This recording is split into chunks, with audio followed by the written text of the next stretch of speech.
過去這一個月，有只股票像旱地拔蔥一樣，一口氣暴漲了 75%。剛過去的周五，更是單日飆漲了 12%， 股價直接捅破了歷史新高。這絕不是散戶在券商 App 裡追漲殺跌搞出來的動作，這是華爾街最精明、最嗜血的那批機構投資者，在用幾百億美元的真金白銀，集體為自己過去的錯誤定價買單。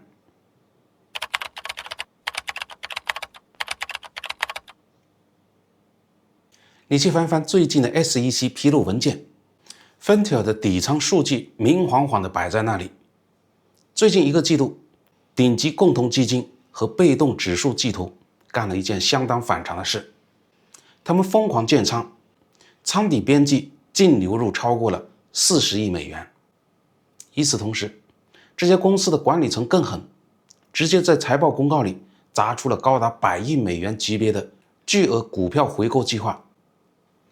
管理層自己掏這筆錢注銷股票，是在向華爾街傳遞一個很強硬的信號：你們這幫做金融的根本沒看懂我們現在到底在幹什麼，我們的股價被嚴重低估了。這家公司就是高通。首先聲明一下，這期視頻絕不是為了復盤股價，更不構成任何的投資建議。我不教你怎麼炒股，我們只通過科技事件拆解商業邏輯。那我們今天要拆解的是這幾百億美元資本異动背後一場正在發生的相當殘酷的產業潛力大交接。聰明錢已經發現了一件大多數人還沒看懂的事，而我今天就是來幫你看懂它。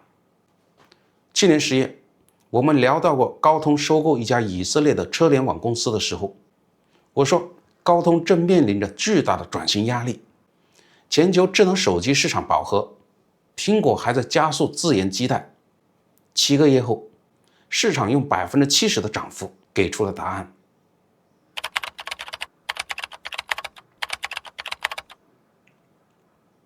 在過去很長一段时间里，如果你問一個普通的投資者，高通是幹嘛的呢？10個人裡有9個半會告訴你，哦，不就是個賣手機芯片的嗎？驍龍處理器嘛，加上給蘋果 iPhone 提供點 5G 的基帶，典型的無聊的周期股。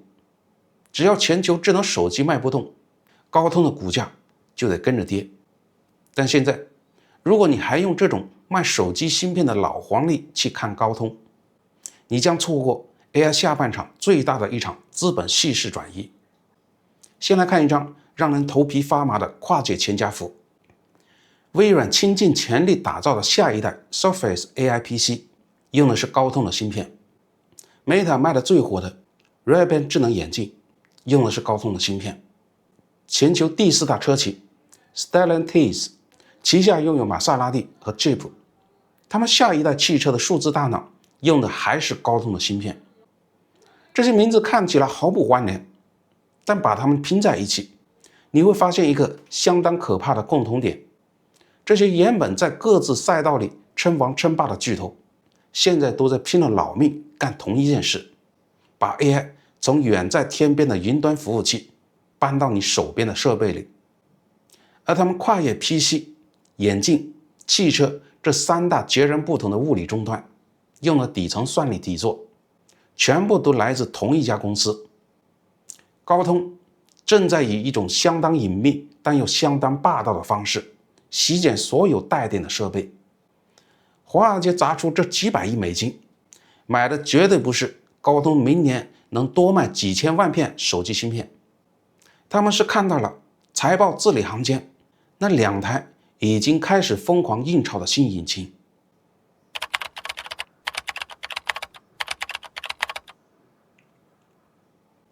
第一台引擎是汽车業務，就在高通刚刚发布的2026財年第2季度財報裡，它的汽車業務單季收入直接暴漲了 38%， 達到了13億美元。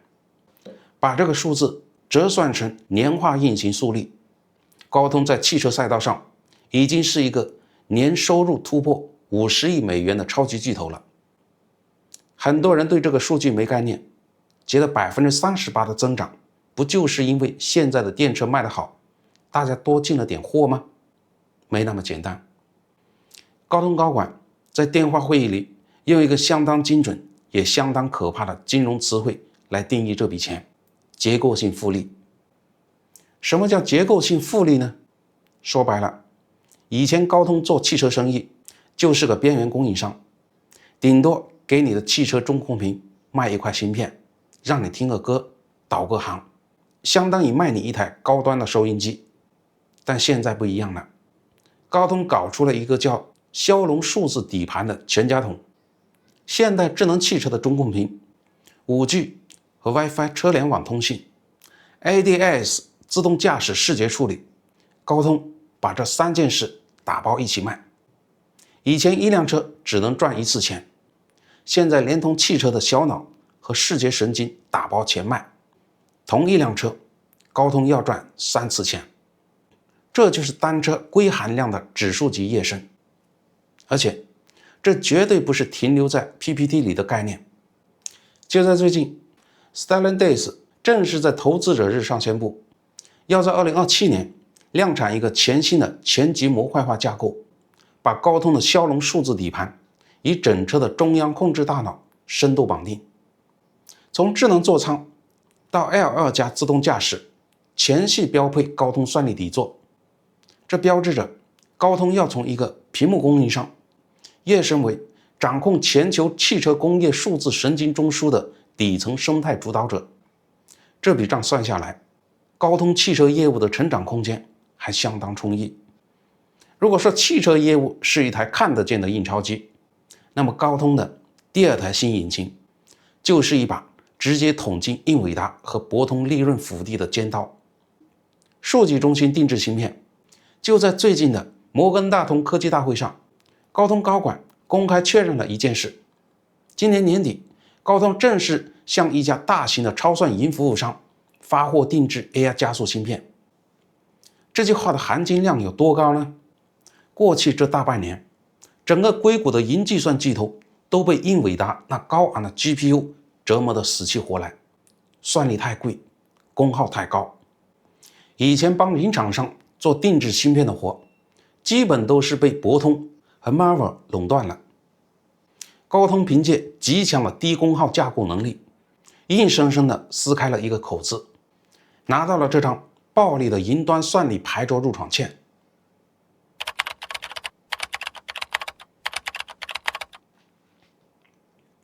汽車業務保底，數據中心提供爆發的看漲期權，2台引擎一亮出來，華爾街的精算師們手裡的計算器都快暗冒煙了。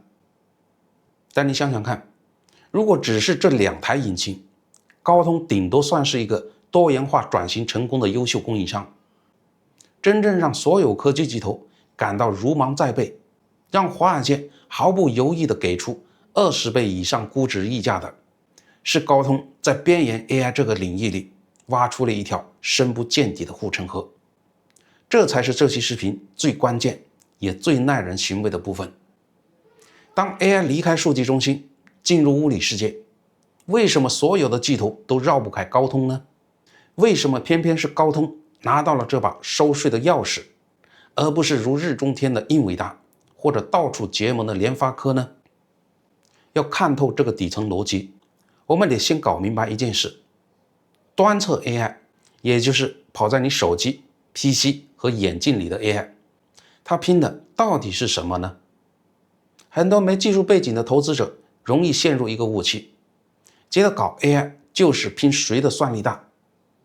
在數據中心裡確實是這樣，但在你手邊的設備裡，這個邏輯被徹底的顛覆了。端側 AI 拼的根本不是峰值算力，而是電池強和功耗強。你想呢？你戴個智能眼鏡或者拿個輕薄本，你總不能在后面拖個發電機吧？設備要在電池續航只有幾個小時的苛刻条件下，持續不斷地運行 AI 推理，同時處理攝像頭、麥克風、5G 基帶傳來的信號，要把這5、6件事塞進一塊指甲大小還不能發燙的芯片裡，這是半導體工程學裡的第1級難度。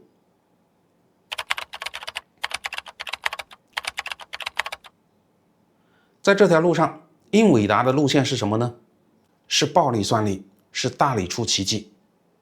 英偉達就像一輛燒油如喝水的 V8 大排量汽車，在機房裡拉重貨天下无敌。你去看最近泄露出来的產業鏈數據，為了搶奪 AI PC 市場，英偉達和聯發科聯合研發的 AI PC 芯片，因為強行整合了一個龐大的耗電 GPU 架構，整機熱設計功耗據報道飆升到了120瓦以上。120瓦塞進筆記本裡，那風扇轉的像直升機起飛一樣，這完全不是移動設計的邏輯。再看看高通，高通就像一個靠着一塊乾電池就能跑完極限馬拉松的特種兵。高通最新的 Snapdragon X 系列的移動計算平台，能在完全沒有風扇的超輕薄本裡，在微瓦級的功耗下，獨立持續輸出強勁的本地 AI 算力，也就是每秒處理數十萬億次的 AI 運算。為什麼它能做到呢？因為高通在低功耗計算加通信基帶集成這條相當枯燥的賽道上，整整走了20年。它底層的 CPU、GPU 和 NPU 是在同一套自研總線下高度協同的。這種電源調度算法，聯發科在高端級裡追不上，英偉達在功耗約束下根本下不來。但這還不是高通最可怕的地方。如果只憑硬件參數，別人砸個幾百億，花個5、6年，說不定也能追上。高通真正讓對手絕望的是，他把硬件的領先直接轉化成了相當霸道的生態強制力。這就是高通最讓人膽寒的商業模式 QTL 專利授權體系。你以為高通只是個賣硅片的硬件廠商嗎？不，它是一個守在路口收過路費的科技海關。高通手裡攥着全球最龐大的無線通信基礎專利池，只要你的 AI 設備，不管是智能手機、AI PC 還是自動駕駛汽車，只要它需要連接 5G 網絡，需要用到 WiFi 7去雲端調取數據，你就繞不開高通的專利。而高通收專利費的模式相當的蠻橫，它不是按芯片的價格來抽成的，而是按你這台設備整機的最終售價來按比例抽成，這就是生態收稅。你只要造一台需要聯網的移動設備，你就得給高通交這筆過路費。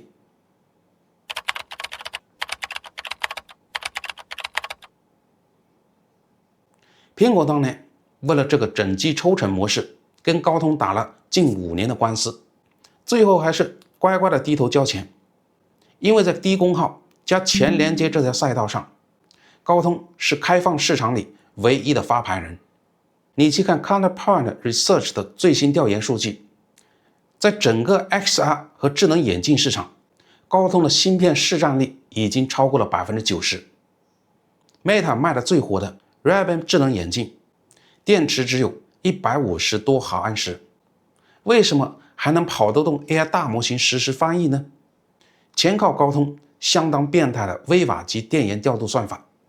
這 90% 的市占率加上霸道的專利授權，意味着高通已經把進入物理世界的底層大門死死地鎖住了。但是蘋果可以給自己的設備做芯片， Google 有自家的 Tensor 處理器，所以高通收稅前的真正邊界是開放平台上的設備。你要在自己的獨立 AI 硬件平台上實現前天後的端側推理，高通就是目前最成熟的那個選項。朋友們，說到這裡，我先給關注科技股的朋友交付一個判斷：華爾街這次重新定價高通，本質上是什麼？舊的投資框架是買手機芯片周期股，新的框架是買 AI 進入物理世界的收稅權。這一句話是這期視頻最值錢的那個認知置換。但這個收稅權為什麼会被最強大的 AI 公司主動的驗證呢？咱們繼續往下看。既然端側 AI 的底層大門被高通守住了，那麼這個世界上最需要也最渴望拿到這把鑰匙的人，必定会主动找上門來。而這個人此時此刻正深陷在一場慘烈的財務生死局裡，他就是 OpenAI 的掌门人山姆·奧特曼。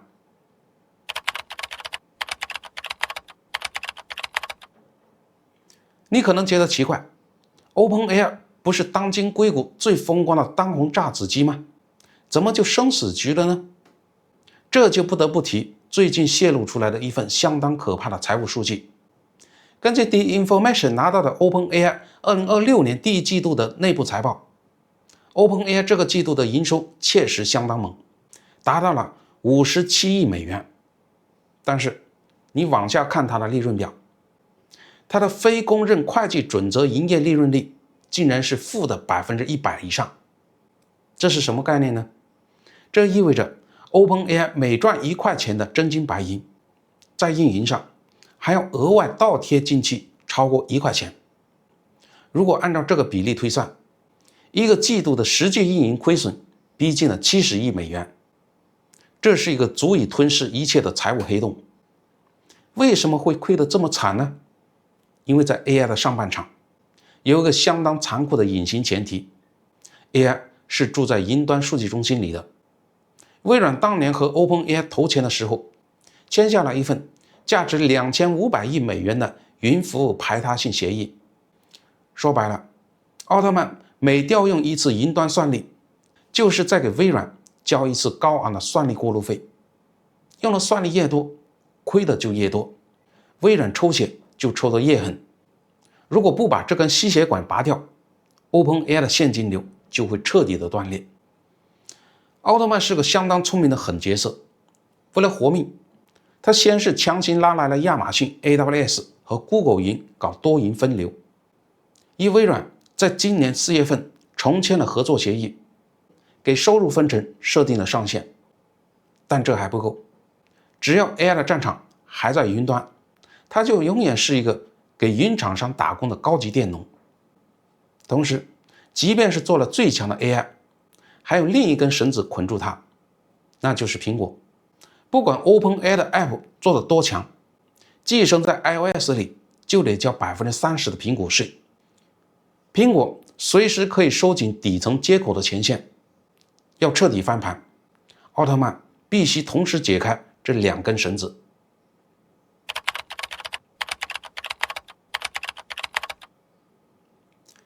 於是，硅谷歷史上最瘋狂的一場另起爐灶運動開始了。根據彭博社和知名分析師郭明奇在今年4月底爆出來的猛料， OpenAI 正在秘密地聯合高通和聯發科開發一款2納米製成的定制化底層芯片。注意，2納米是台積電目前最尖端的量產工藝。奧特曼這次是來真的。這款芯片採用了罕見的雙 NPU 設計。什麼意思呢？你可以把它理解為，未來的設備裡有2個腦半球在協同工作，一個 NPU 負責視覺感知，就像一隻永遠睜着的眼睛，時刻看着你周圍的物理世界；另一個 NPU 專門負責語言推理和邏輯執行。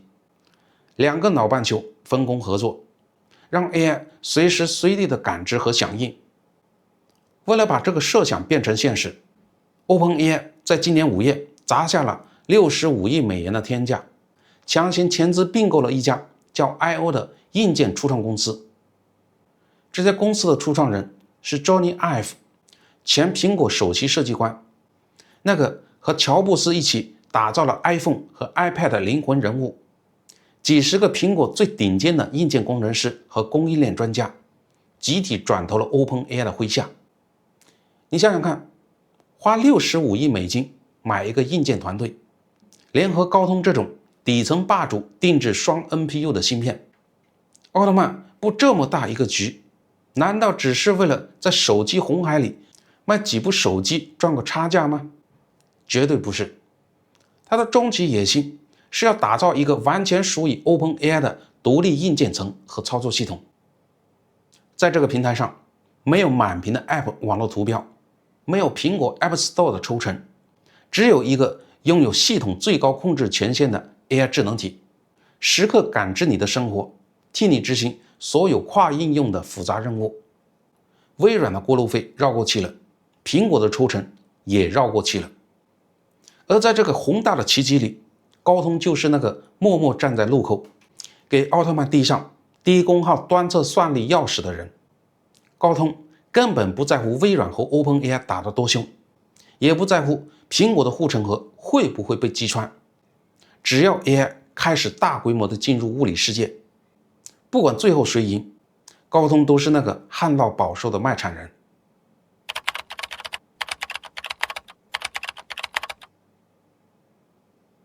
好，故事講到這裡，宏觀的產業邏輯和巨頭博弈已經拆解完了。咱們頻道的價值就是幫你看懂這些神仙打架到底跟你我有什麼關係。如果你是關注科技賽道、關注美股的投資者，這些視頻要給你完成一次判斷框架的徹底更新。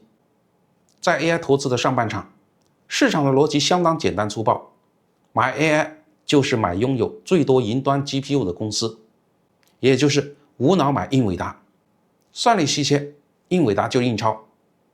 但這套邏輯成立的唯一前提是 AI 永遠住在數據中心裡。現在隨着 OpenAI 的利潤表被雲端算力幹崩，隨着巨頭們瘋狂向端側硬件砸錢， AI 的下半場已經拉開序幕。華爾街這幾百億美金瘋狂湧入高通，本質上是他們在用一套全新的估值框架重新定價。在金融學裡，這叫 SARP， 就是分類加總估值法。傳統的手機業務是一頭源源不斷吐出現金的奶牛，用來給研發輸血。年化突破50億美金的汽車業務被視作為一個可以享受20倍以上估值倍數的高成長資產。而年底即將發貨的数據中心定制芯片，以及作為邊緣 AI 流量把關人的絕對卡位，就是一張相當昂貴、爆發力十足的看漲期權。把這3塊加在一起，華爾街硬生生的把高通的市盈率中樞從10幾倍拉升到了20倍以上。企業盈利在漲，估值倍數也在漲，這就是資本市場最迷人的戴維斯雙擊。兩把不同的鎖，两把不同的鑰匙。雲端算力的產子是英偉達，而邊緣落地、萬物互聯的那把收稅鑰匙就是高通。市場正在同時給他們定價。如果你今天依然用手機芯片周期股的視角去審視這家公司，你可能將徹底錯過這場從雲端算力產子向邊緣入口把關人轉移的龐大資本輪動。這場變局不只是發生在機構層面，當 OpenAI 這種級別的巨頭寧願頂着現金流斷裂的風險，花65億美金去買硬件團隊，也要把 AI 直接塞進用戶的耳朵和眼睛裡。時代的潮水正在以相當快的速度改变方向。雲端的霸主在拼命的防守，端側的新王在瘋狂的圈地，而資本的鐮刀永遠只會揮向那些認知滯後的人。高通這一個月75%的暴漲，只是市場給出的第一張答卷。看懂這場權力交接的底層邏輯，你就不再是被市場裹挾的韭菜，而是能看清牌桌底牌的明白人。評論區告訴我，你覺得高通這把收稅權最終會被哪家巨頭挑戰成功呢？這裡是明野3000里的頻道，帶你用科技事件看透商業邏輯與資金流向。記得點讚、訂閱、打開小鈴鐺，咱們下期再見。